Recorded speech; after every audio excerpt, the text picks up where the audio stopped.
Hello मेरे प्यारे student, मैं आपका पॉलिटिकल साइंस टीचर और आप सभी का स्वागत करता हूं अपने यूट्यूब चैनल पर। तो कैसे हैं आप लोग। और आज हम पढ़ने वाले हैं आसियान, और जो कि सत्ता के न्याय केंद्र का एक टॉपिक है और काफ़ी अच्छा टॉपिक है।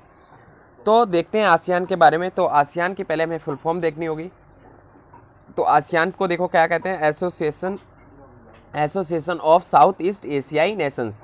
हिंदी में कहें दक्षिण पूर्व एशियाई राष्ट्रों का संगठन। तो ये आपको एग्जाम में फुल फॉर्म लिखनी है। अब बढ़ते हैं आगे। अब देखो आसियान जो था वो उसकी जो जड़ें थी वो कहाँ हैं, मतलब कहाँ से निकल के आया।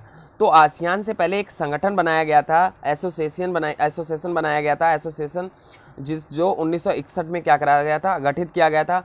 और ये आसियान को दक्षिण पूर्व एशियाई जो एसोसिएशन था ना, ये बनाया गया था, जिसमें थाईलैंड, फिलीपींस और मलाया फेडरेशन जो मलेशिया की तरफ है, और इनसे मिलकर एक बना था ASA, जिसको कहते हैं दक्षिण पूर्व एशियाई एसोसिएशन। तो ये बनाया गया था एसोसिएशन। और Asian was preceded by organisation formed on 31 July 1961 call it the association of South East Asia. ये जो एसोसिएशन थी ना साउथ ईस्ट एशिया, इसी से निकल कर क्या होता है आगे चलकर आसियान बनता है। इसमें क्या था, कंसिस्टिंग मतलब जो इसमें शामिल थे वो थाईलैंड हो गया, फिलीपींस हो गया और फेडरेशन ऑफ मलाया, ये सारे इसमें शामिल थे। आसियान जो होता है वो 8 अगस्त 1947 को क्या हुआ है, 1967 को बनता है।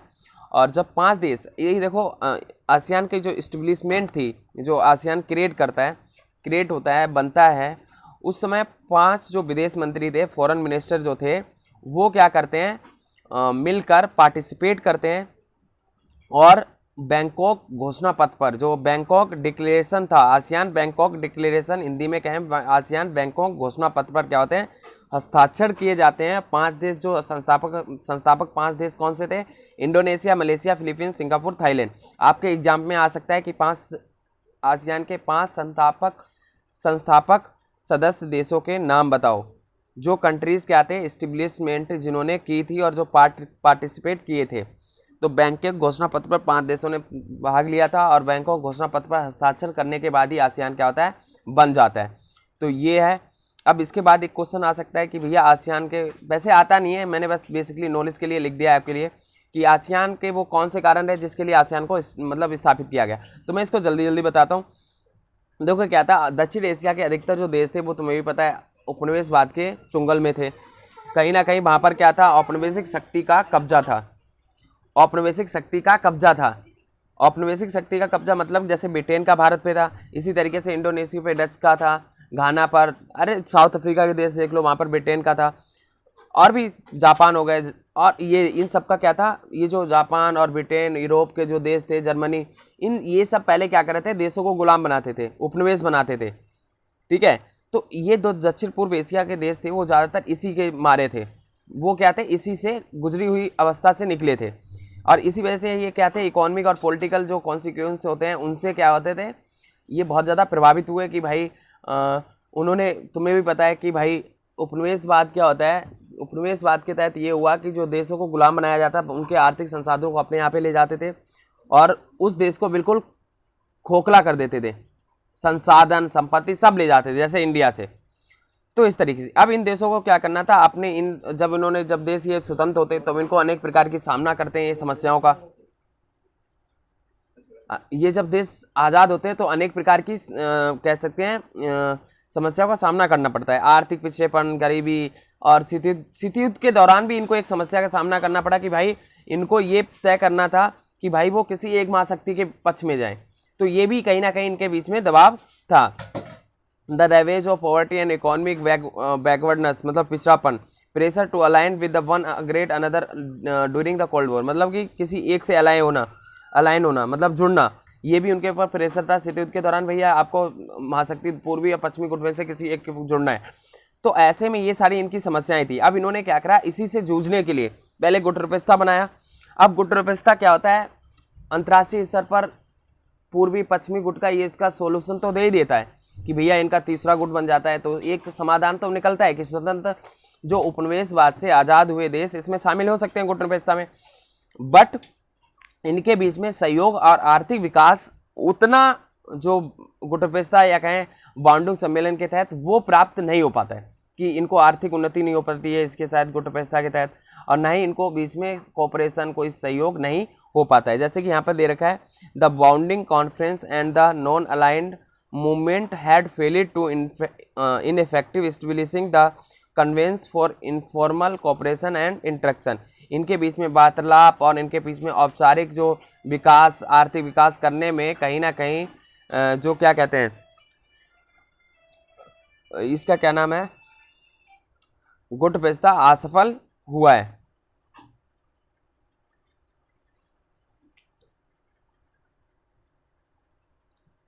और इन 1967 आसियान इस्टेब्लिश्ड बाय द, अभी मैंने बता दिया था 5 कंट्री के द्वारा आसियान को इस्टेब्लिश किया गया। और ये 5 कंट्री आपको ध्यान रखनी है, Indonesia, Malaysia, Philippines, Singapore, Thailand. और इसमें 5 जो बाद में इन 10 साउथ ईस्ट एशियन कंट्रीज़ जो हैं वो तो हैं ही, ये दे रखी हैं, टोटल करके दे रखी हैं, बट आपको ये जो 5 है जो बाद में शामिल हुई इनको भी ध्यान रखना है, जैसे Cambodia, Myanmar, Laos, Vietnam, Brunei, Darussalam, ये तुम्हें 5 याद रखने हैं, ये भी पूछ सकते हैं, ठीक है। तो ये आपको केयरफुली इसको ध्यान रखना है, ठीक है। और आसियान के उद्देश्य क्या है, ऑब्जेक्टिव्स क्या हैं, ये बहुत सही है, ये आपसे कई बार पूछा जाता है। तो देखो जैसे ही आसियान बना तो उसका देखो क्या था कि भैया हमें आर्थिक विकास को तेज करना है और उसको माध्यम से सामाजिक और सांस्कृतिक विकास भी क्या करना है, प्राप्त करना है। The objective of ASEAN were primarily to accelerate economic growth and social progress and culture development. इनका मेन उद्देश्य यही था कि भाई इकोनॉमिक क्या करना है, हमें ग्रोथ बढ़ानी है अपनी कंट्री की, सोशल प्रोग्रेस भी करना है, सामाजिक विकास भी करना है, और कल्चरल डेवलपमेंट मतलब एक दूसरे के साथ मिलकर अपनी संस्कृति को भी क्या करना है, डेवलप करना है। संस्कृति का मतलब वो होता है जैसे हमारा पहनावा, हमारे रहने के तौर तरीके, तो उस तौर तरीके को उच्च करना, उसको बदलना, तो वो भी कहीं ना कहीं कल्चरल डेवलपमेंट है, कल्चरल ग्रोथ कहलाती है, तो वो होता है। तो ये इनका उद्देश्य था कि भाई आर्थिक विकास को तेज करना और उसके माध्यम से, आर्थिक विकास के माध्यम से हमें क्या करना है, सामाजिक और सांस्कृतिक विकास भी प्राप्त करना है, ये इनका मेन मोटिव था और ये ध्यान रखना है। और कानून के शासन और संयुक्त राष्ट्र संघ के कायदों पर आधारित क्षेत्रीय शांति और स्थायित्व देना था। ये क्या करना चाहते थे कि भाई ये देखो, ये ऐसा संगठन है जो अंतर्राष्ट्रीय स्तर पर शांति चाहता है और संयुक्त राष्ट्र संघ के कायदे कानून को बखूबी लागू करने, और साथ ही साथ उसके तहत, उस प्रक्रिया, कानूनी प्रक्रिया के तहत ये कोई भी काम करने पर बल देते हैं। कोई भी व्यक्ति, जैसे अमेरिका कई बार क्या होता है, उल्लंघन कर देता है अंतर्राष्ट्रीय कानूनों की, किसी भी, उसके लिए कोई वैल्यू नहीं करता है, बट ये जो ये कंट्री है आसियान के, ये क्षेत्रीय शांति और क्षेत्रीय सहयोग और संयुक्त राष्ट्र संघ के जो कानून है उनको तवज्जो देते हैं, उनके अनुसार चलते हैं। तो इनका ये भी ऑब्जेक्टिव है कि कानून का शासन स्थापित हो अंतर्राष्ट्रीय स्तर पर, क्षेत्रीय शांति स्थापित हो, और जो संयुक्त राष्ट्र संघ हो उसके कायदे कानूनों पर हमें क्या करना चाहिए, चलना चाहिए, शांति स्थापित करना चाहिए। ये इनका मेन मोटिव है, उद्देश्य है, जो वो अंतर्राष्ट्रीय स्तर पर स्थापित करना चाहते हैं। तो इंग्लिश वाले स्टूडेंट के लिए a secondary objective to promote a regional peace and stability based on the rule of law and the principle of the United Nations charter. तो इनका जो मेन ऑब्जेक्टिव है कि वो है कि प्रमोट रीजनल पीस, क्षेत्रीय शांति को, इस पीस को बढ़ावा देना, स्टेबिलिटी मतलब स्थिरता लाना, कि भाई स्टेबिलिटी का मतलब होता है कि उतार चढ़ाव ना होना, किसी प्रकार के मारकाट ना होना, कॉन्फ्लिक्ट ना होना, है ना। तो इस प्रकार से स्टेबिलिटी लेके आना, रूल ऑफ लॉ को लागू करना इंटरनेशनल लेवल पर, और ये सारा किसके तहत करना है, यूनाइटेड नेशंस के जो प्रिंसिपल हैं उसके अकॉर्डिंग, उसके चार्टर के अकॉर्डिंग इन चीज़ों को स्थापित करना। ये इनका सबसे बड़ा मोटिव है, किसका, आसियान का।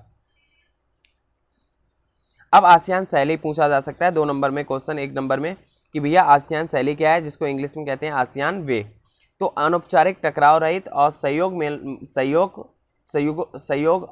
सहयोगात्मक मेल मिलाप को बढ़ावा देना आसियान शैली कहा जाता है। कार्य शैली को आसियान शैली कहा जाता है। अब जो आसियान का स्वरूप है ना, आसियान शैली से पहले देखो मतलब क्या है, उनका वे ऑफ वर्किंग या way of behaviour, way of कह सकते हैं, वर्किंग ही कहेंगे, वे ऑफ वर्किंग। उनका जो वे ऑफ वर्किंग क्या है, उनके काम करने के तरीके क्या हैं, तौर तरीके क्या हैं, है ना। तो शैली का मतलब होता है स्टाइल, मतलब व्यवहार, तरीका क्या है, वे क्या है, किस प्रकार से वो कार्य करते हैं। तो वो देखो किस प्रकार से वो अनौपचारिक तरीके से क्या करते हैं, टकराव को ख़त्म करना चाहते हैं इनफॉर्मल वे में, और वो टकराव को बिल्कुल ख़त्म करना चाहते हैं, एक टकराव रहित और एक सहयोग, मतलब एक साथ सबको एक साथ मेल मिलाप को लेकर वो चलना चाहते हैं। और इनकी एक क्वालिटी भी है इनका मोटिव यही है कि भैया हमें क्या करना है, टकराव को कम करना है, सहयोग को बढ़ाना है और आर्थिक विकास करना है। और इसी कार्यशैली को इनको क्या कहते हैं, आसियान शैली कहते हैं, एकदम सिंपल। और आसियान में अब इंग्लिश में देखें, अ फॉर्म ऑफ इंटरेक्शन मतलब क्या होता है, एक दूसरे से वार्तालाप करना, एक दूसरे से मिलकर चलना। तो interaction that is informal, non कॉन्फ्रंटेशनिस्ट,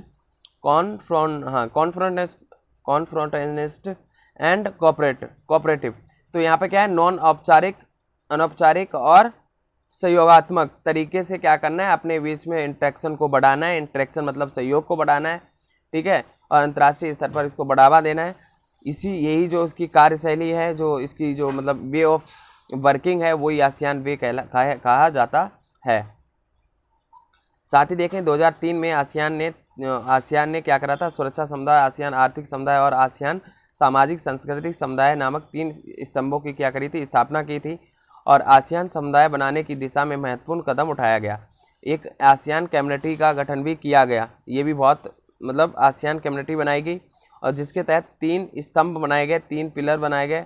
अब वो देखो क्या थे कि आसियान आर्थिक समुदाय, आसियान सुरक्षा समुदाय और आसियान सामाजिक और सुरक्षा समुदाय, सॉरी आसियान सामाजिक और सांस्कृतिक समुदाय। पहला क्या था, आसियान आर्थिक समुदाय, ये पहला है। दूसरा आसियान सुरक्षा समुदाय और तीसरा आसियान सामाजिक सांस्कृतिक समुदाय। ये 3 क्या थे, स्तंभ, पिलर स्थापित किए गए थे आसियान के, जो क्या करते हैं, आसियान को काफ़ी अपनी प्रगति को प्राप्त करने में बढ़ावा देते हैं। और साथ ही साथ इनका जो गठन किया गया था वो आसियान कम्युनिटी बनाई गई थी, उसके तहत किया गया था, जिसे हिंदी में आसियान समुदाय कहते हैं। उसके तहत ये तीनों कदम उठाए गए थे, लिए गए थे, ठीक है। और in 2003 ASEAN moved along the path of the by agreeing to establish an ASEAN community comprising 3 pillars, namely the ASEAN Security Community and the ASEAN Economic Community and the ASEAN Social Cultural Community। ये सारी security community का गठन किया गया, social economic community, ASEAN, इनके भी अपने अपने गोल थे, उनको भी देखेंगे। जैसे आसियान आर्थिक समुदाय का क्या था कि भाई आसियान आर्थिक समुदाय का गोल ये था, लक्ष्य ये था कि हमें क्या करना है, आपस में आर्थिक विकास को तेज़ करना है, आपस में आर्थिक मुक्त व्यापार को बढ़ावा देना है। तो ये क्या है, आसियान का आर्थिक समुदाय है। आसियान सुरक्षा समुदाय कि भाई किसी भी प्रकार के टकराव को, संघर्ष को हमें सैनिक स्तर तक नहीं पहुंचने देना है ना, किसी भी टकराव को, मतभेद को हमें परमाणु हथियारों तक या सैन्य टकराव तक नहीं बढ़ने देना है, उससे पहले उसको सुलझाना है। सामाजिक सांस्कृतिक विकास कि हमें आपस में मिलजुल कर अपने बीच में आर्थिक व्यापार देना है, उसके साथ साथ हमें सामाजिक और सांस्कृतिक विकास को भी प्राप्त करना है। ये जो समुदाय हैं इनके ये अपने लक्ष्य हैं, ठीक है। और सदस्य देशों की सुरक्षा और विदेश नीति में तालमेल बनाने के लिए 1994 में आसियान क्षेत्रीय मंच की रीजनल फोरम की गठन भी, आसियान रीजनल फोरम जो थी उसका भी गठन किया गया था 1994 में, और जो क्या करता है, सुरक्षा और विदेश नीति में तालमेल बैठाता है। जो फॉरेन पॉलिसी होती हैं, जो सिक्योरिटी से संबंधित कोई पॉलिसी होती हैं, उसको स्थापित करने के लिए, उनको बनाने के लिए 1994 में क्या करा गया, आसियान का गठन किया गया था। तो एक ये भी आपका बहुत खास है। और ठीक है, रीजनल फोरम का गठन किया गया था 1994 में। दुनिया का, आप देखो इसमें कुछ इनकी खासियत विशेषता देखते हैं। तो ये जो आसियान है दुनिया का तीसरा सबसे बड़ा बाजार है। The third largest market in the world कौन है, आसियान है।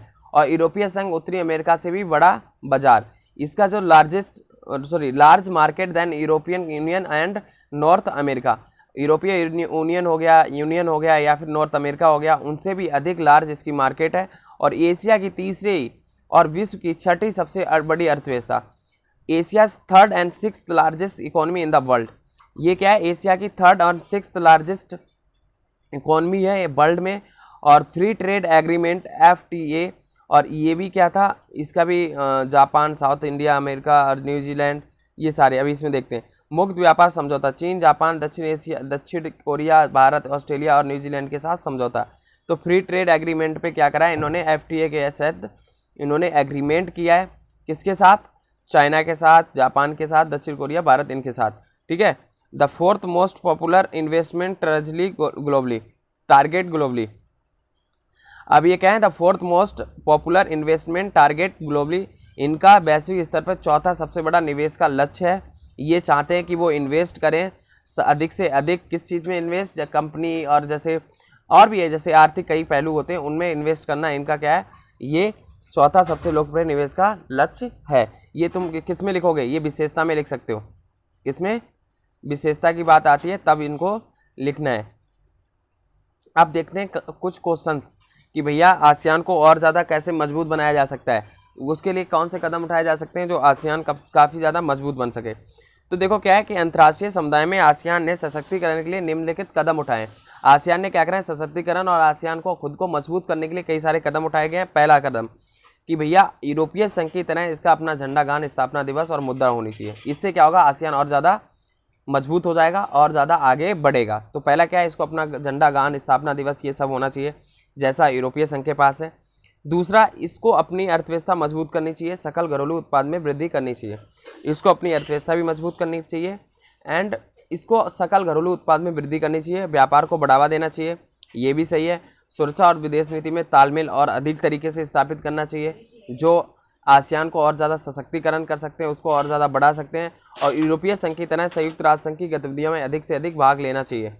अब क्या है, यूरोपीय संघ जिस तरीके से संयुक्त राष्ट्र संघ में भाग लेता है, उसी तरीके से कहीं ना कहीं आसियान को भी संयुक्त राष्ट्र संघ में भाग लेना चाहिए। ये जो मोटिव है ये बताए जाते हैं कि इस वजह से इन चीज़ों का प्रयोग करना चाहिए, जिसके कारण क्या होगा, आसियान आगे चलकर एक सशक्त और मजबूत बन सकता है।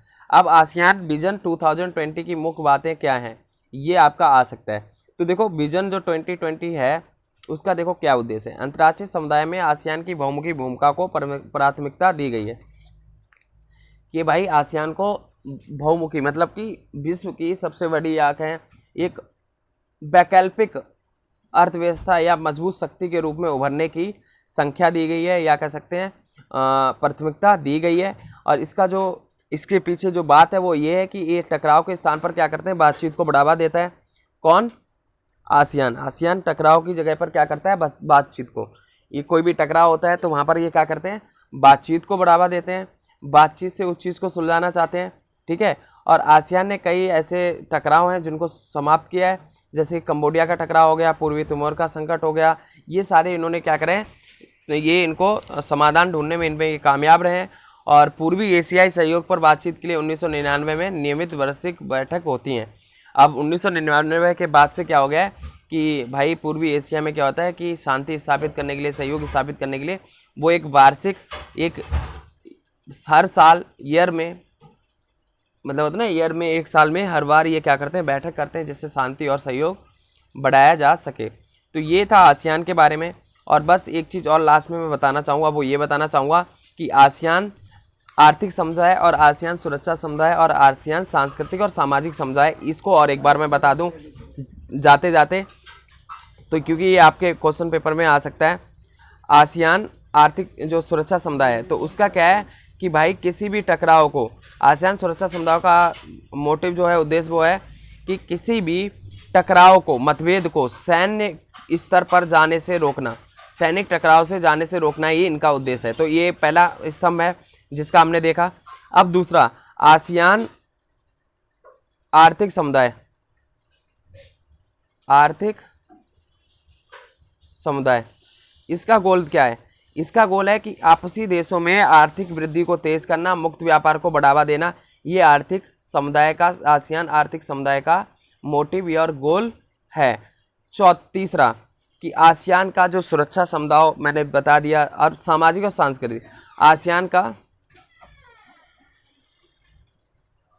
सामाजिक और सांस्कृतिक, तो आसियान का सामाजिक और सांस्कृतिक जो समुदाय है उसका गोल है कि आपसी देशों के बीच में, जो सदस्य देश हैं उनके बीच में व्यापार के माध्यम से अपने सामाजिक और सांस्कृतिक विकास को तेज करना, संस्कृति का आदान प्रदान करना, सामाजिक संबंधों को मजबूत करना, सहयोग मूलक तरीके से और कोऑपरेटिव तरीके से अपने बीच में सामाजिक सांस्कृतिक विकास को प्राप्त करना ही आसियान सांस्कृतिक सामाजिक समुदाय का लक्ष्य माना जाता है। ये थी वीडियो हमारे आसियान पर। अगर समझ नहीं आई तो कमेंट कर सकते हो, दोबारा से मैं इसको बना सकता हूँ। और कोई भी टॉपिक है जो समझ नहीं आया, कोई क्वेश्चन है जो समझ नहीं आया, मैं उसको बना सकता हूँ और आपको वीडियो उपलब्ध करा सकता हूँ। तो धन्यवाद वीडियो देखने के लिए, thank you for watching video, और मिलते हैं नेक्स्ट वीडियो में, तब तक के लिए बाय।